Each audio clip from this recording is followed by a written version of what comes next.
Let's now go to pathology. Let's discuss internal pathogenic factors. Internal pathogenic factors. Internal pathogenic factors are either internally generated, example, phlegm deriving from a spleen and kidney deficiency, or a transformation of an external pathogenic factor. In only 3 cases can an external pathogenic factor penetrate the interior from the beginning without going through an exterior stage, thus becoming internal pathogenic factors as soon as they invade the body.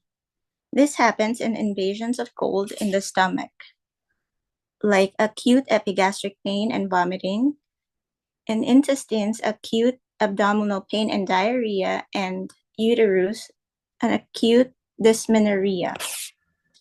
In only 3 cases does an external pathogenic factor penetrate the body's interior from the beginning without causing exterior symptoms, like invasion of cold in the stomach, invasion of cold in the intestines, and invasion of cold in the uterus.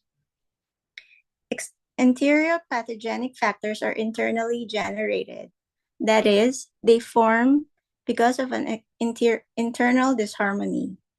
For example, a deficiency of the lungs, spleen, and kidneys may give rise to phlegm. A deficiency of yang may lead to empty cold. A deficiency of the spleen may lead to dampness. As you can see in the examples of external pathogenic factors are Qi stagnation, blood stasis, internal wind, internal dampness, internal cold, phlegm, heat, and fire.